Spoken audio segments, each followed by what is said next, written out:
트럼프 대통령이 관세에 대해서 그동안 너무 친절하게 대해줬다. 이제 더 올릴 수 있다는 얘기를 계속적으로 하면서 좀 협상을 압박하고 있습니다. 트럼프 대통령 얘기부터 한번 들어보겠습니다. The tariffs are very, steep. They could be much steeper. You probably saw I put out a truth today, and the tariffs could be much steeper. We've been actually very nice about it. But even being nice about it, we've taken in hundreds of billions of dollars, and honestly, they've given us tremendous national security. 그동안의 상대국에게 너무 관대했다고 얘기를 했습니다. 그러면서 펜 하나만 하면은 글씨만 쓰면은 수억 달러가 미국으로 돌아온다고 얘기를 했습니다. 지금 우리나라 관세를 15%에서 25%로 올리겠다고 공언한 상황에서 이런 압박을 좀 트럼프 대통령이 계속하고 있단 말이에요. 예, 그러니까요. 제가 볼 땐 관대했나요? 매우 야박했던 거로 저는 기억하고 있고 많은 국가들이 벌벌 떨지 않았습니까? 관세 자기 마음대로 얘기하고 말씀하신 것처럼 일본과 할 때는 본인이 직접 판에다가 글자를 바꿔가지고 올리는 일까지 있죠. 벌인 내용이 벌어져서 전 세계에서 소위 미국 트럼프 대통령을 바라보는 리더십과 관련해서 상당히 좀 양반 아주 이런 입장들이 분명히 있는 상황인데 저는 만약에 어제 러트닉 상무장관하고 정의선 회장이 좀 저기서 만났으면 제가 좀 내용을 잘 만났는지 안 만났는지 모르겠습니다만 왜냐하면 관세를 올리는 게 현대자동차 관세를 올리자고 얘기한 거니까 따지고 보면 그렇죠. 자동차 올리겠다고 둘이 좀 만나면서 좀 좋은 표정을 지었다고 한다면 내일 김정관 장관하고 만났을 때 이게 좀 도움이 되지 않았을까? 아직 제가 그 안에 내부 상황을 잘 모르겠습니다만 근데 말씀하신 것처럼 2달밖에 안 됐어요. 실제로는 한국하고 미국하고 관세에 대한 합의를 본 게 2달 정도가 진행이 됐고 다 합의가 됐고 그다음에 여기 그 이후에 법안 같은 경우도 발의가 된 상황인데 그렇죠. 2달밖에 안 됐는데 왜 이렇게 빨리 못하냐고 체근을 하는 건 전 이 문제만은 아닐 거라고 생각하는 거죠. 이 문제라기보다는 미국이 처한 내부적인 문제들을 극복하기 위해서 이 관세 카드를 활용하는 것이 아닌가라고 하는 측면들, 특히 아이스로 얘기되고 있는 이민 단속 과정에서 미국 여론이 매우 악화되어 있는 상황들이 존재하고 있고 또 관세 협상 과정에서 자신의 가장 중요한 우방이었던 캐나다나 영국 같은 경우가 중국과의 관계가 밀착되는 과정들을 보면서 미국 내 여론뿐만 아니라 국제사회 여론이 악화되고 있는 상황, 이런 상황이 계속 지속된다면 11월 중간 선거에서 승리하기가 어려울 수밖에 없다. 지금 지지율 자체가 38에서 42% 정도밖에 안 되는 최악의 상황이기 때문에 이런 상황에서 트럼프의 핵심 지지층들을 끌어모으기 위해서 관세 문제와 관련된 실질적인 어떤 성과를 더 올리거나 아니면 압박을 취함으로써 그들에게 트럼프가 당신들을 위해서 지금 열심히 일하고 있다라고 하는 이미지를 보이기 위한 것이 아닌가라는 생각이 들기 때문에 상황 자체가 녹록지는 않은 것 같다. 왜냐하면 이게 정치적인 자기의 지지율 상승을 위해서 관세 협상이라고 하는 부분들을 건드리고 있기 때문에 이 내부의 문제가 풀리지 않았을 때 계속 관세 문제를 걸고 넘어갈 수밖에 없는 것이고 특히 이제 한국이나 일본이 가장 큰 관세 협상의 규모를 가지고 있는데 일본은 지금 중의원 선거에 처해 있지 않습니까?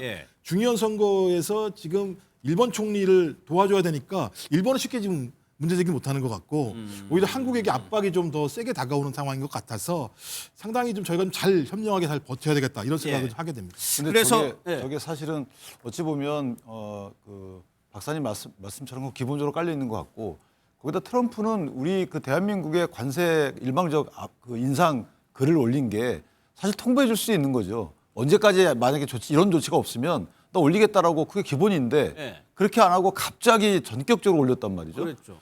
그 이유는 저는 연방대법원의 그 재판과 관련이 있다고 봐요. 그러니까 대법원에 이게 현재 계속 변론 중이다.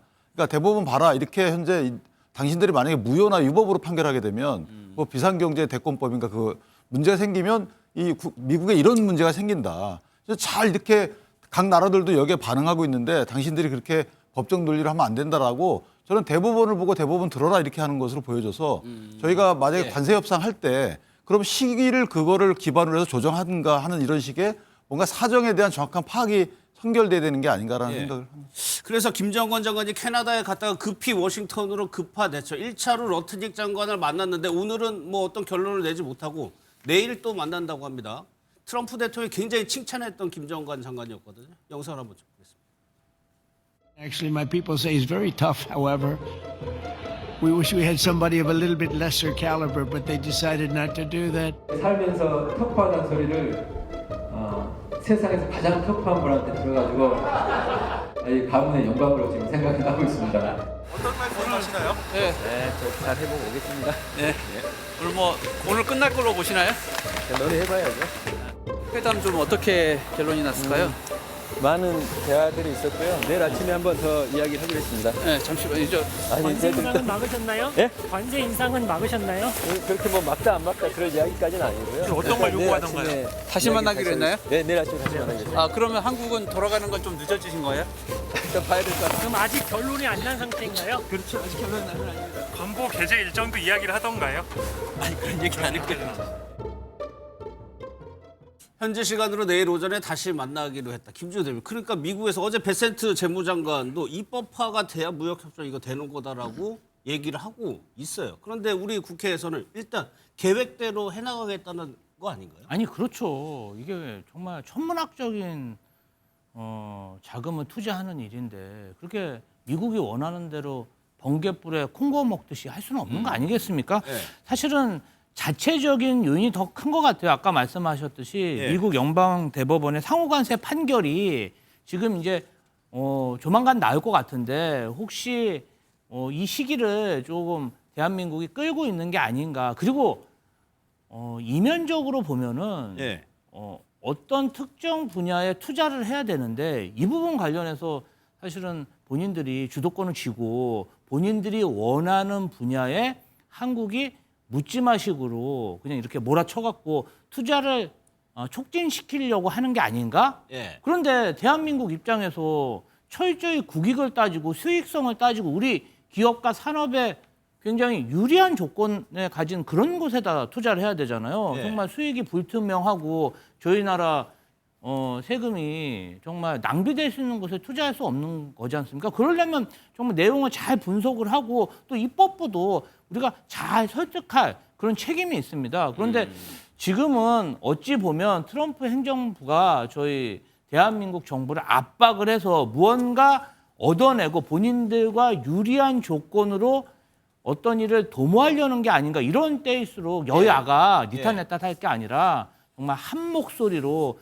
좀 미국의 통상 압력에 대해서 대응해야 되지 않을까 예. 그런 생각이 듭니다. 그럼 트럼프 내부의 국내 정치 문제를 생각해보면 11월에 중간 선거가 있기 때문에 그거를 분명히 고려하고 있어요. 근데 최근에 트럼프 행보를 보면 이란에 지금 앞에 항공모함 지금 전단 가 있고 베네수엘라 대통령 잡아오고 이민 단속국에서 강하게 진압하고 그런 정치적인 행보를 강경하게 다 대응한다고 봐야 되는 건가요? 그렇죠.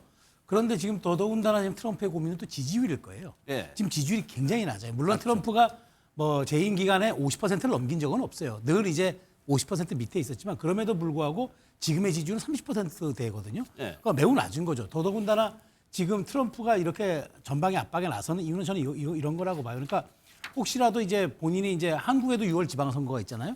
그러니까 자기는 11월에 선거가 있고 그러다 보니까 정치적인 불확실성 때문에 이런 투자들이 약간 유동성이 있어지는 것 아니냐. 그리고 그럴 수 우리는 있죠. 환율을 문제로 자꾸만 뒤로 좀 밀어 예, 환율이 안정될 때 하겠다. 또 미국 우리는 또 환율 지정국이에요. 그러다 보니까 지금 이 모든 것들이 트럼프 입장에서는 빨리 돈 좀 들어와라라는 얘기를 한마디로 하고 싶은데 그렇게 못하니까 의회 핑계 대고 뭐 지금 국내 정치 여러 요소들이 지금 얘기를 하는 것 같아요. 그러니까 지지율 그러니까 지금 아까 아이스 얘기까지 나왔지만 이런 어떤 지금 지금 그린란드 문제는 유럽과 전선을 펼쳐지고 있고 이란과는 지금 중동전이 지금 눈앞에 있고 예. 국내적으로는 아이스라는 이제 그 이민 단속국에 대한 비난 여론이 굉장히 강하고 이런 상황인데 11월 대법원 판결도 앞두고 있고 그러니까 이걸 한 방에 해결할 수 있는 거는 다시 관세 문제로 관점을 돌리고 빨리 조기 투자로 조기 달러를 받아가지고 특히나 이제 11월 선거 앞두고 본인의 지지층이 많은 곳에다가 그걸 공장이라든가 뭘 했을 때 비로소 가시적으로 그럼 이 지지율이 조금 더 반등할 수 있다.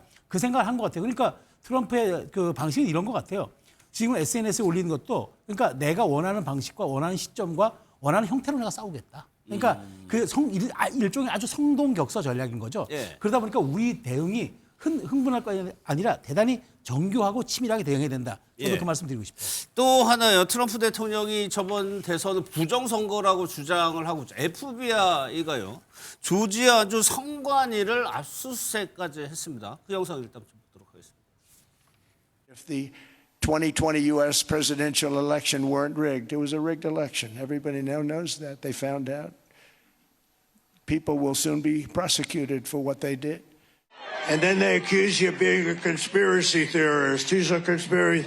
And they want to lock you up. They want to put you in jail. The ones that should be locked up are the ones that cheat on these horrible elections that we go through in our country.